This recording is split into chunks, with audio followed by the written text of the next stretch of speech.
Hello. Hello.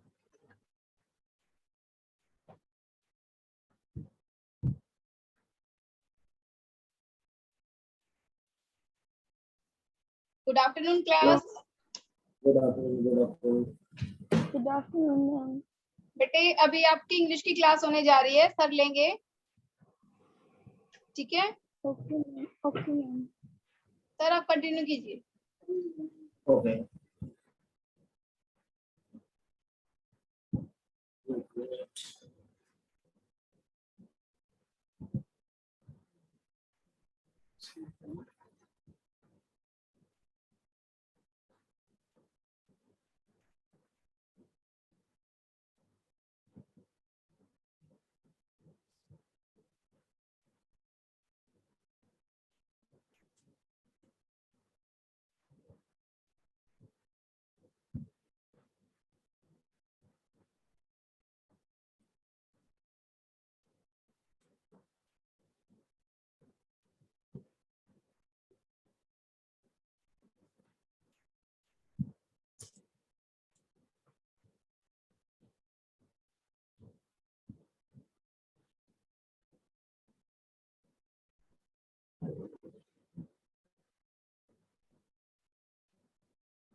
Sir आप admit भी करते रहिए बच्चों को साथ साथ। Okay. Okay. पेन फॉर्मेट इसमें यही है क्या?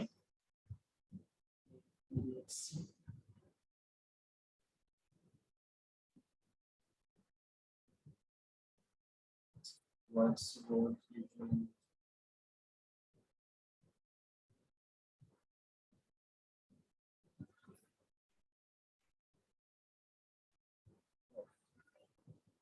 स्टार्ट करूं?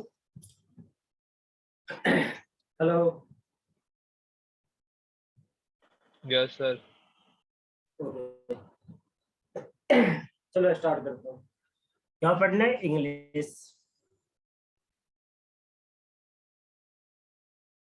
इंग्लिश की बात करूं तो कॉम्पिटिटिव एंड स्पोकन इंग्लिश, या फिर आप कह सकते हो कि जो एकेडमी इंग्लिश होता है, दोनों में बहुत ज्यादा डिफरेंस का lot of difference between spoken English और academy English and competitive English. तो ये जो डिफरेंसेस है वो कहाँ पे होते हैं और क्यों होते हैं? अगर मैं बात करूं कॉम्पिटिटिव इंग्लिश की, तो कॉम्पिटिटिव इंग्लिश में इंग्लिश को 3 सेक्शन में डिवाइड किया गया है. वो है आपका फर्स्ट आ जाता है ग्रामर, सेकेंड आ जाता है आपका वोकेबलरी, एंड थर्ड आपका आ जाता है रीडिंग कॉम्प्रिहेंशन.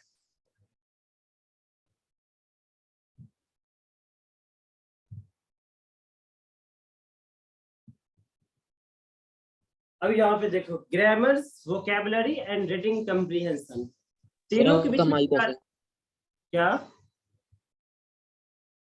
हेलो.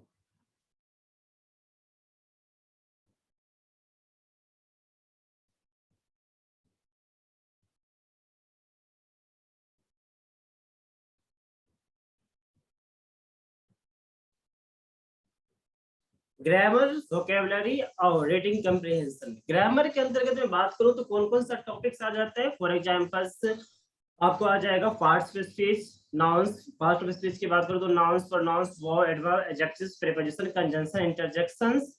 उसके बाद tense, narration, voice, emphatics, remove to, articles, degree and so on. Vocabulary की बात करूं तो इसमें 4-5 सेक्शन आता है वोकैबुलरी में। एक आ जाता है synonyms, second antonyms, one word substitute, idioms, phrases and spelling mistakes. और grammar and vocabulary is equal to क्या होता है? Reading comprehension. इसका मतलब ये हुआ कि जब तक आपको ग्रामर्स एंड वोकैबुलरी दोनों पर अच्छी कमांड नहीं है तब तक आप रीडिंग कम्प्रिहेंशन में अच्छा नहीं कर सकते।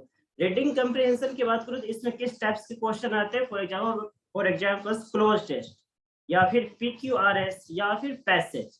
3 टाइप्स के इसमें क्वेश्चन आते हैं। क्लोज टेस्ट सबको पता ही होगा, PQRS पैरा जंबल्स होते हैं और पैसेज होते हैं। पैसेज आपको दे देगा, उसमें से आपको क्वेश्चन पूछेगा। तो आपको ओवरऑल पढ़ना क्या है? सबसे पहला जो है ये ग्रामर पोर्शन पढ़ना है। और ग्रामर पोर्शन की बात करूं तो मैं यहाँ में लिख देता हूँ। फर्स्ट क्या होगा? वर्ब्स, उसके बाद noun, pronounce,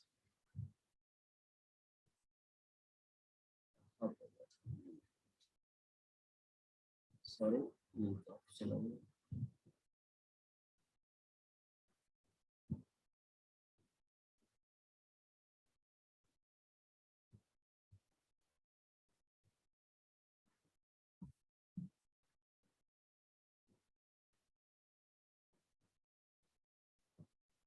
adverb,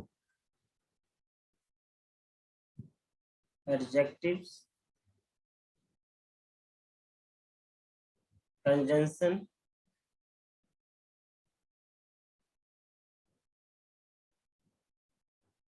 preposition and interjection। उसके बाद आपको आ जाता है tense, then voice, then narration, emphatic, degree, article, SVA, subjects, verb, agreement और थोड़ा बहुत एक दो चैप्टर छोटा छोटा है। वोकैबुलरी की बात करूं तो वोकैबुलरी में आपको आ जाएगा कौन कौन? Synonyms, antonyms, one word substitutes, idioms, phrases and spelling mistake. ये आपको इतना सेक्शंस वोकैबुलरी एंड ग्रामर में देखने को मिलेगा। तो मैं स्टार्ट करूंगा ग्रामर से। ग्रामर में हमारा फर्स्ट जो चैप्टर होगा वो होगा वर्ब्स। अब वर्ब को स्टार्ट करने के पीछे रीजन क्या है? तो किसी भी सेंटेंस में जब तक आप वर्ब्स यूज नहीं करोगे तब तक वो कंप्लीट सेंटेंस बनेगा ही नहीं। अगर मैं कहना चाहूँ तो पूरी ग्रामर का जो हीरो है वो है वर्ब्स, इसीलिए आपको सबसे पहले वर्ब्स पढ़ना पड़ेगा। चलो, तो अगर मैं वर्ब स्टार्ट करूं तो मेरा फर्स्ट क्वेश्चन रहेगा व्हाट इज वर्ब्स? वर्ब्स क्या है? कोई बता सकते हो?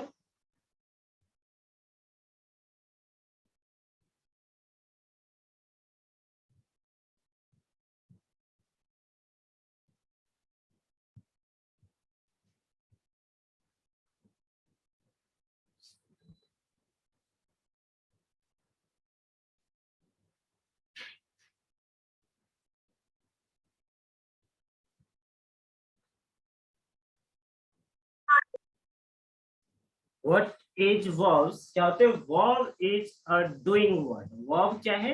एक डूइंग वर्ड है। लेकिन क्या ये सफिशिएंट है डेफिनेशन? ये डेफिनेशन सफिशिएंट नहीं है। वर्ब्स जो होता है वो क्या है? एक्शन और स्टेट। जो एक्शन और स्टेट डिनोट्स करे, दैट इज वर्ब्स। एंड अब मेरा क्वेश्चन है what's the action and states? Action और स्टेट क्या होता है? अगर मैं कहता हूँ आई एम टीचिंग, यहाँ पर टीचिंग क्या है? एक्शन हो रहा है यहाँ पर, या स्टेट्स बतलाता है टीचिंग? और अगर मैं कहता हूँ आई नो यू, तो यहाँ पर जो नो है वो एक्शन इंडिकेट्स करता है या फिर स्टेट्स?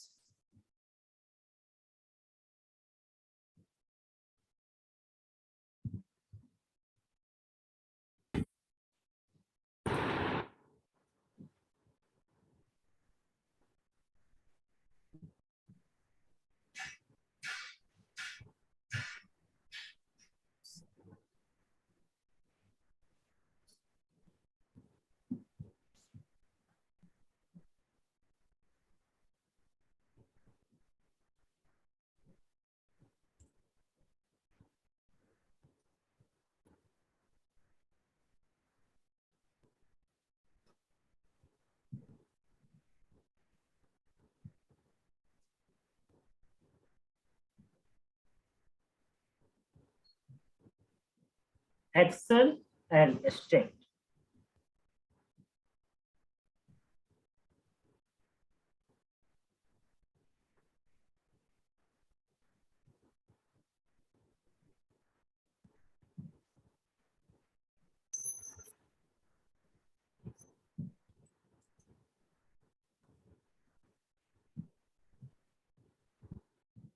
देखो यहाँ पे मैंने 3 सेंटेंस लिखा है। I am teaching right now, I know you, she loves him. First sentence है I am teaching right now, यहाँ पे वर्ब्स क्या है? तो टीचिंग है। और ये जो टीचिंग वर्ब है ये आपको एक्शन डिनोट करता है या फिर स्टेट? यहां से एक्शन देखने को मिलते हैं क्योंकि मैं अभी क्या कर रहा हूँ? एक्शन कर रहा हूँ, पढ़ा रहा हूँ। बट ये सेकेंड सेंटेंस देखो, आई नो यू, इसमें क्या एक्शन हो रहा है? तो इस सेंटेंस में कुछ भी एक्शन नहीं हो रहा। आई नो यू, तो अगर मैं आपको जानता हूं तो जानता हूं, अदरवाइज नहीं जानता हूं तो नहीं जानता हूं। आप कैसे कह सकते हो कि मैं आपको जान रहा हूं? अगर आप इस तरह से कहते तो मैं आपको जान रहा हूं, इसका मतलब क्या है? आप इम्परफेक्ट हो। कॉन्टिन्यूअस की बात करो जो कि आप प्रेजेंट कॉन्टिन्यूअस या फिर कॉन्टिन्यूअस किसी के टेंस के ले लो, अगर वो कंटिन्यूअस है तो उसका परफेक्ट बनना भी 100% है। कॉन्टिन्यूअस का एक और नाम होता है इम्परफेक्ट। अगर कोई टेंस इम्परफेक्ट है तो वो परफेक्ट बनेगा ही। अगर आई एम नोइंग यू कहता हूँ, इसका मतलब क्या होगा कि मैं आपको जान रहा हूँ और आधे घंटे या 1 घंटे बाद आपको जानना बंद कर दूंगा। तो ऐसा तो आप नहीं कह सकते हो ना किसी को। इसीलिए ये नो को स्टेट्स में रखा गया है जो कि एक अवस्था दर्शाता है कि मैं आपको जानता हूँ। सी लव्स हिम, यहाँ पे भी क्या एक स्टेट्स को दर्शाता है, नॉट एक्शन। तो आपने अभी तक देखा कि वर्ब्स का डिफिनेशन क्या होता है? एक्शन और स्टेट्स। अब चलो यहां से थोड़ा सा आगे बढ़ते हैं। तो how many types of verb, अगर मैं पूछता हूँ कि वर्ब्स के कितने टाइप्स होते हैं तो आंसर क्या होगा? There are 2 types of verb, helping verb and main verb. Helping verb कौन होता है? तो is, am, are, was, were and so on, has, have, had, कुछ भी आप लिख सकते हो, हैज, हैव, इट इज। और मेन वर्ब्स कौन होते हैं? कुछ भी ले लो, जैसे कि रीड ले लो, read, walk, teach and so. तो यहाँ पे क्या देखने को मिला कि वर्ब्स का 2 टाइप्स होते हैं, helping verbs and main verbs. For your kind information, helping verb also 2 types. Helping verbs का 2 टाइप्स और होते हैं, वो कौन है? आपका पहला आ जाएगा primary helping verb and second आ जाएगा वो है मोडाल्स। तो मोडाल्स जितने भी आते हैं वो किस में है? तो वर्ब्स का ही पार्ट है। और वर्ब्स में भी कैसा वर्ब्स का पार्ट है? तो वो एक हेल्पिंग वर्ब्स का ही पार्ट है। अब मैंने यहाँ पे 2 वर्ड्स लिखा है, primary helping verbs and modals. Modals तो आई होप सबको पता ही होगा कि कौन क्या होते हैं। May, might, can, could, shall, will, सारे मोडाल्स हैं। बट प्राइमरी हेल्पिंग वर्ब ये क्या होता है, वही बता सकते हो?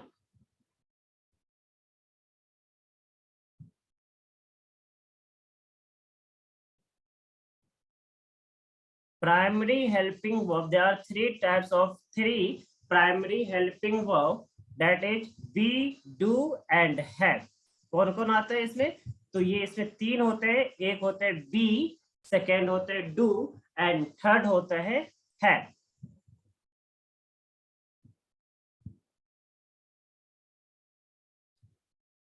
Be, do, have. If I'm talking about modals, can, should, may,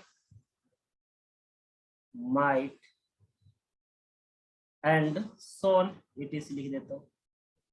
अब यहाँ पे जो ये जो प्राइमरी हेल्पिंग वर्ब मिला है be, do, have and modals बनाए can, should and so on, इसका यूजेज कहाँ पे होता है, ये सबसे इंपॉर्टेंट चीज है. प्राइमरी हेल्पिंग वर्ब में फर्स्ट आया है हमारा बी. ये बी क्या होता है?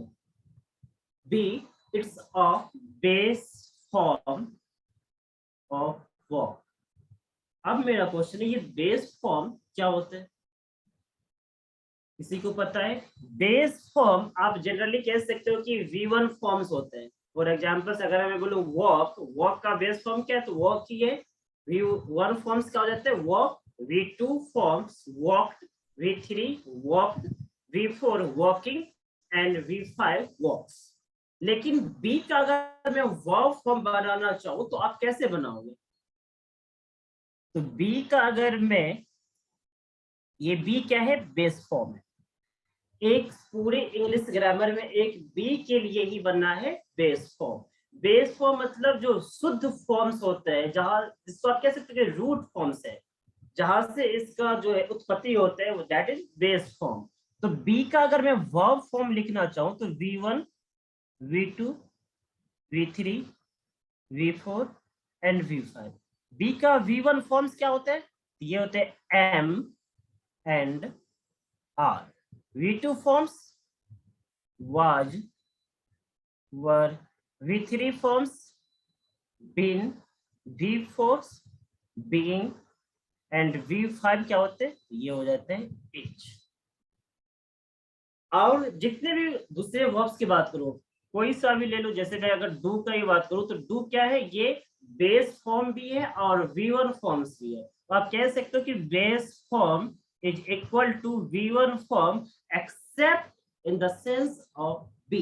B के सेंस में क्या हो जाता है? ये चेंज हो जाता है. अदरवाइज आप बेस फॉर्म को V1 फॉर्म्स भी लिख सकते हो. तो डू का अगर मैं लिखना चाहूँ तो क्या हो जाता है? Do V1 forms do he रहेगा. V2 forms did, V3 forms done, V4 doing and V5 क्या हो जाएगा? डन.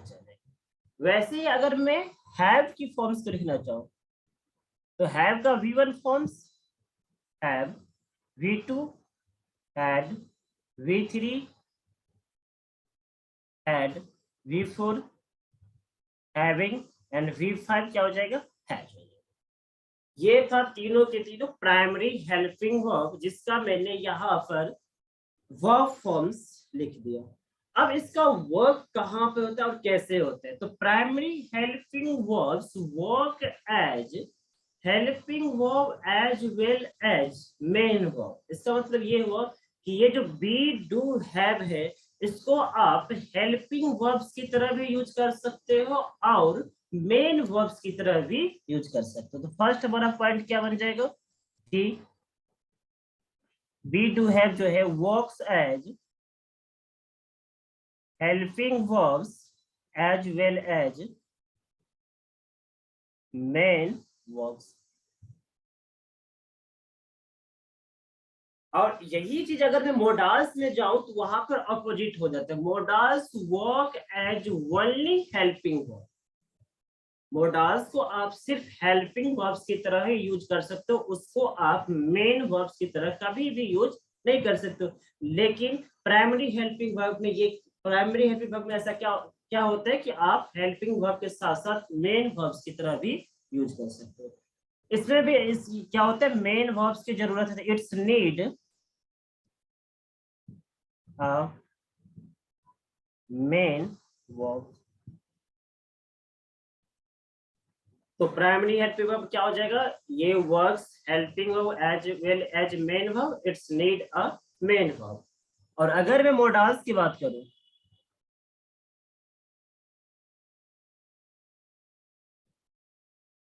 तो modals work as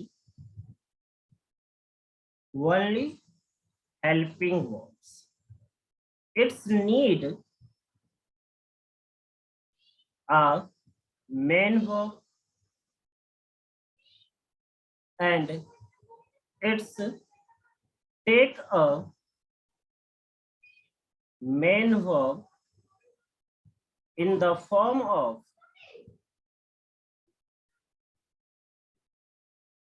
base form। यहाँ पे देखो मोडाल्स पे क्या होते हैं, तो मोडाल्स वर्क एज हेल्पिंग, ये केवल हेल्पिंग वर्ब की तरह ही काम करेगा। इसको मेन वर्ब्स की जरूरत पड़ती है, ये हमेशा एक मेन वर्ब्स लेगा ही, और वो जो मेन वर्ब्स लेगा वो हमेशा बेस फॉर्म वाला ही लेगा। अब लोग ये कैसे, चलो एक एग्जांपल्स में यहाँ पे लेता हूँ, आप सबको पता ही होगा क्या होता है, मे आई कम इन, सबको पता होगा। मे आई कम इन में मे क्या है, एक मोडाल्स है। अभी मैंने क्या बतलाया कि modals work as helping verb, ये मे यहाँ पर किस तरह से काम करते हैं, एज अ हेल्पिंग वर्ब्स की तरह काम करते हैं। इसको किस चीज की जरूरत पड़ती है, तो इसको मेन वर्ब्स की जरूरत पड़ती है, और मेन वर्ब इस सेंटेंस में क्या है, कम है, ये क्या हो गया, मेन वर्ब। थर्ड पॉइंट मेरा क्या था कि it's take a main verb in the form of base form, ये जो कम है ये क्या है, बेस फॉर्म ही है। Base form it means V1 forms, अभी बताया था कि बेस फॉर्म सिर्फ बी के लिए अलग होता है, अदरवाइज जितने भी वर्ब्स है उसका V1 फॉर्म और बेस फॉर्म सेम होता है।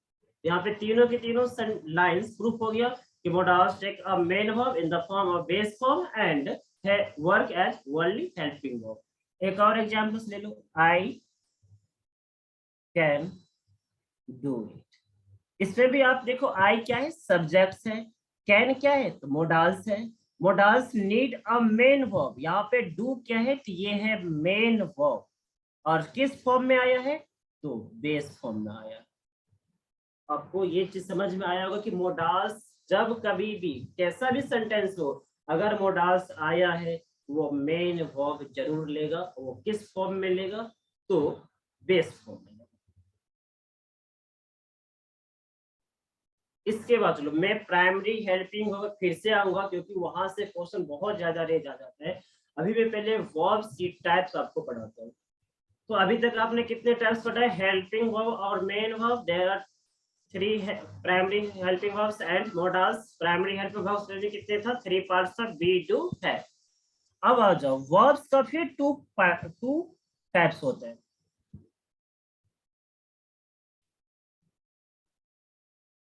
फर्स्ट क्या हो जाता है, स्टैटिक वर्ब, एंड सेकेंड हो जाता है dynamic verb.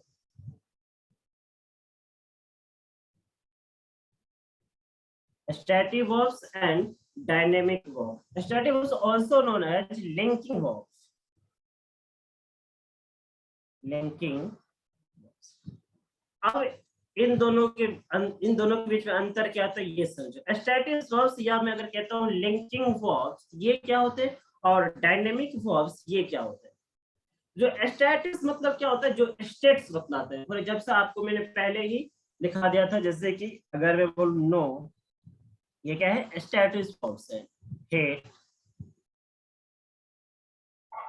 Love, see, it is, ये सारे के सारे आपको कैसा वर्ब्स है, तो स्टैटिक वर्ब्स है।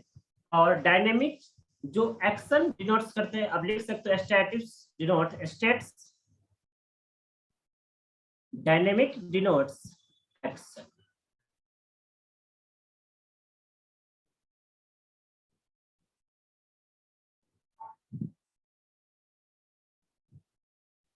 walk, read and so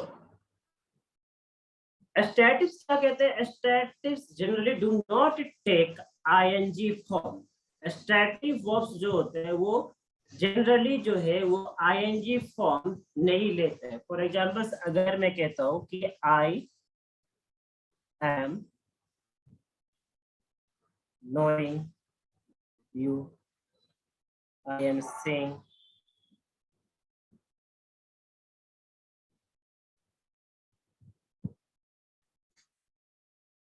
seeing is believing।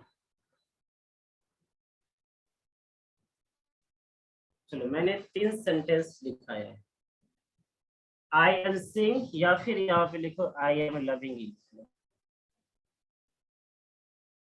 I am knowing you, I am loving you, seeing is believing. Static verbs क्या कहते हैं? ये आईएनजी फॉर्म्स नहीं लेते। और क्यों नहीं लेते? यहाँ पर ये आई एम नोइंग यू इसका मतलब क्या? मैं आपको जान रहा हूँ। मैंने आपको स्टार्टिंग में बतला दिया ये क्या है।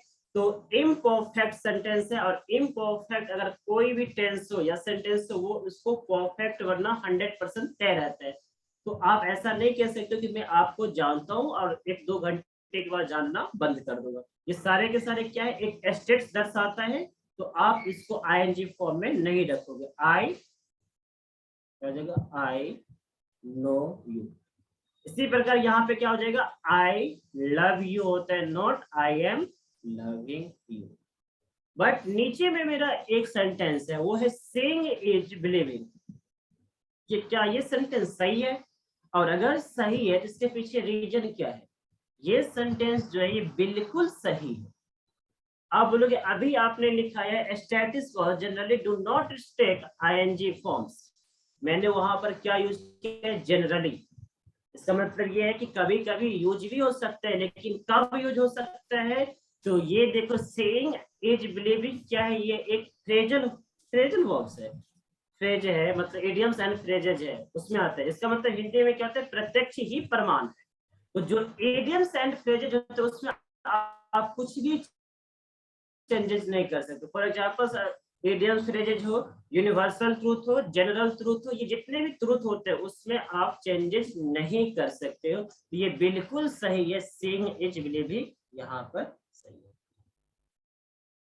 तो आया समझ में? ये कभी कभी हो भी सकता है और लेकिन जनरली इसमें आईएनजी फॉर्म्स नहीं होते। अगर मैं डायनेमिक वर्ब्स की बात करूं तो आपको पता ही होगा एक्शन, और यहाँ पे एक्शन को भी 2 पार्ट्स में डिवाइड किया गया डायनेमिक वर्ब्स को। वो है ट्रांजिटिव और इनट्रांजिटिव वर्ब्स।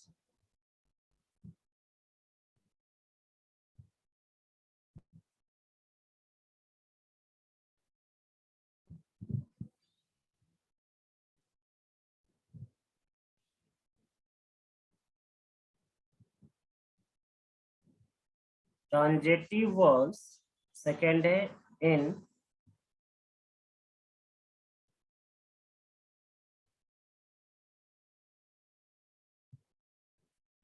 Intransitive verbs. अब दोनों के बीच में डिफरेंस क्या है?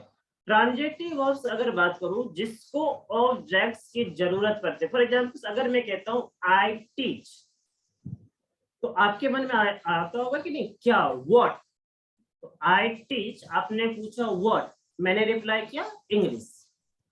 फिर आपने पूछा whom, किसको, फिर मैंने रिप्लाई किया स्टूडेंट्स। तो यहाँ पे देखो क्वेश्चन आपको पूछने की जरूरत पड़ी। अगर लेकिन मैं कहता हूँ कि वर्ड्स फ्लाई, अगर मैं कहता हूँ वर्ड्स फ्लाई, क्या आप इसमें क्वेश्चन रेज कर सकते हो कि कहाँ पे ये पक्षी उड़ते हैं? सबको पता है तो ये कहाँ पे उड़ते हैं? स्काई में, आसमान में उड़ते। तो वहां पर आप क्वेश्चन रेज नहीं कर सकते हो। वो क्या है? एक कंप्लीट सेंटेंस है। तो जिसमें वो ऑब्जेक्ट्स की नीड होती है वो क्या कहलाते हैं? Transitive verbs.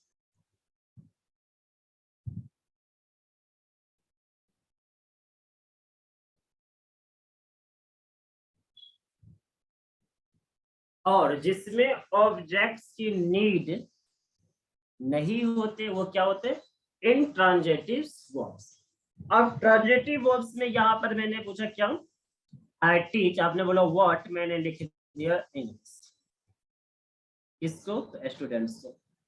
मेरा अब यहाँ से एक क्वेश्चन रेज होता है कि आप कैसे फाइंड आउट करोगे कि इसमें ऑब्जेक्ट्स की जरूरत है या नहीं है, या फिर ऑब्जेक्ट है तो कौन है। कैसे फाइंड आउट करोगे किसी भी सेंटेंस में ऑब्जेक्ट्स को। तो किसी भी सेंटेंस में ऑब्जेक्ट्स को फाइंड आउट करने के सिर्फ आप दो चीज पे ध्यान रखना। First is what and second will be whom। जो सेंटेंस भी व्हाट या whom में से किसी को रिप्लाई करे, जो रिप्लाई करेगा वही क्या कहलाएगा, ऑब्जेक्ट्स कहलाएगा। फॉर एग्जांपल यहाँ पे देखो आई टीच, यहाँ पे किसको ये रिप्लाई कर रहे हैं, तो व्हाट को।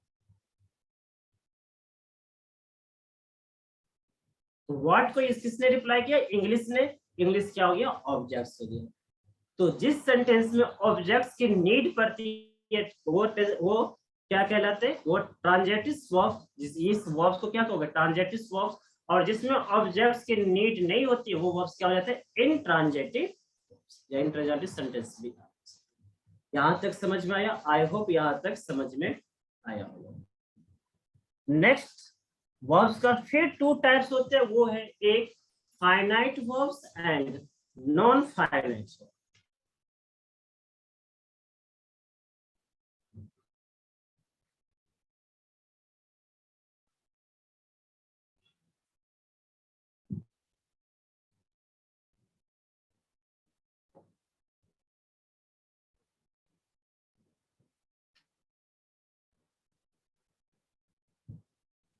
Non finite verbs.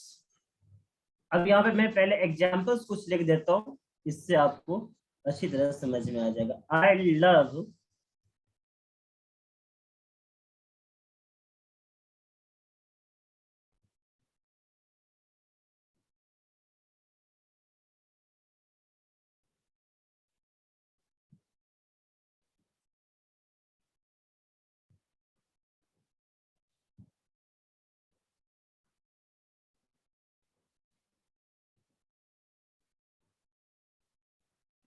he wants to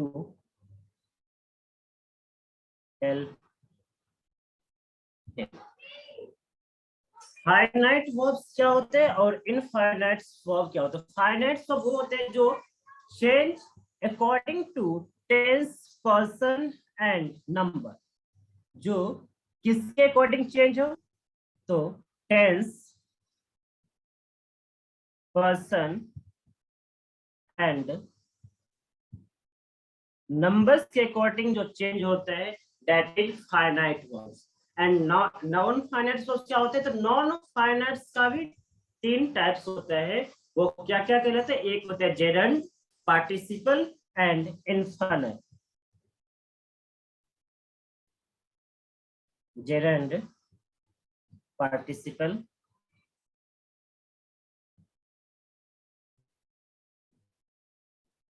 infinitive. ये थ्री टाइप्स होते हैं नॉन फाइनाइट वर्ब का। फाइनाइट वर्ब क्या है, जो टेंस के अकॉर्डिंग, टेंस, पर्सन, नंबर के अकॉर्डिंग चेंज होगा, वो आ जाएगा आपको फाइनाइट वर्ब्स। एंड जो जेरंड, पार्टिसिपल और इन्फिनिटिव होगा वो क्या हो जाएगा, नॉन फाइनाइट वर्ब। अब मैंने तीन सेंटेंस यहाँ पे लिखा है, इस सेंटेंस में फाइंड आउट करो कि कौन सा वर्ब फाइनाइट वर्ब है और कौन सा वर्ब नॉन फाइनाइट वर्ब है। फर्स्ट सेंटेंस के I love watching movie. I love, ये जो लव आया है ये किसके अकॉर्डिंग आया है, तो ये जो लव है ये टेंस के अकॉर्डिंग आया है कि नहीं आया है। आई लव वॉचिंग मूवी, मैं मूवी देखना क्या करता हूँ, पसंद करता हूँ।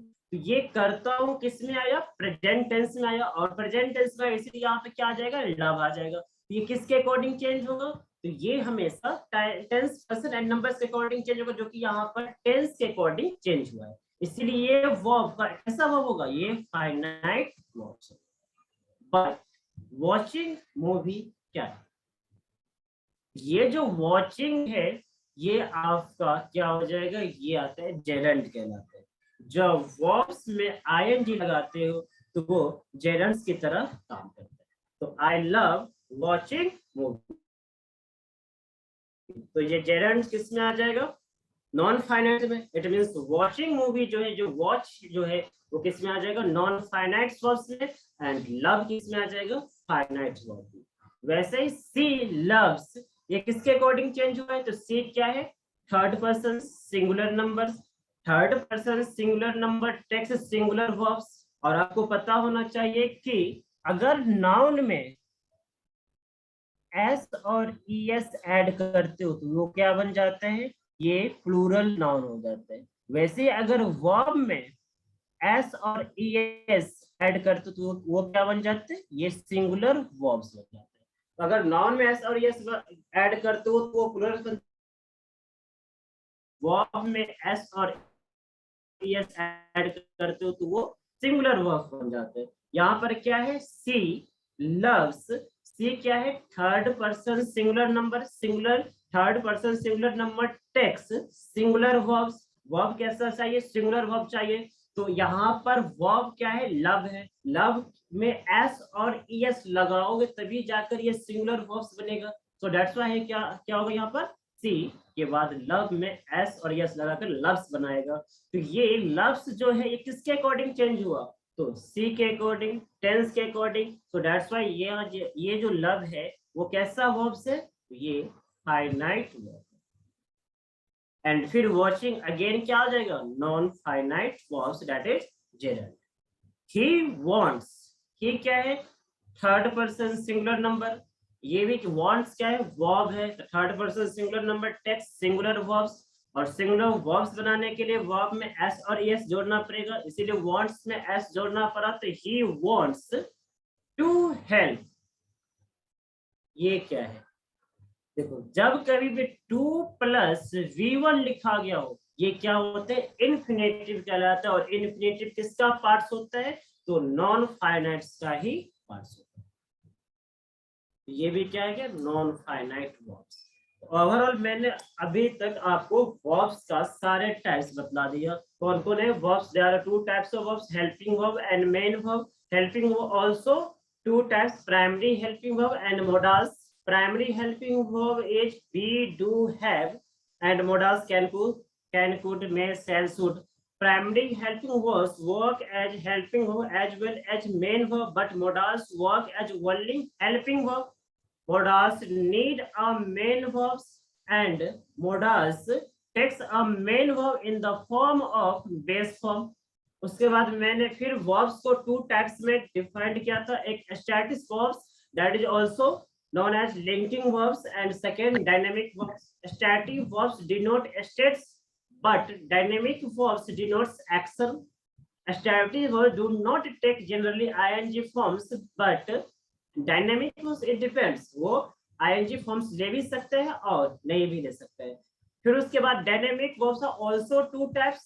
कौन कौन था? Transitive verbs and intransitive verbs. Transitive verbs वो होते हैं कि जिसमें उसे ऑब्जेक्ट्स की नीड पड़ती है। जैसे आई टीच, वहां पे मैंने क्या लिखा है था? इंग्लिश। बट इनट्रांजिटिव वर्ब्स क्या होते हैं? ऐसा वर्ब जो अपने आप में एक कंप्लीट मीनिंगफुल सेंटेंस देता है।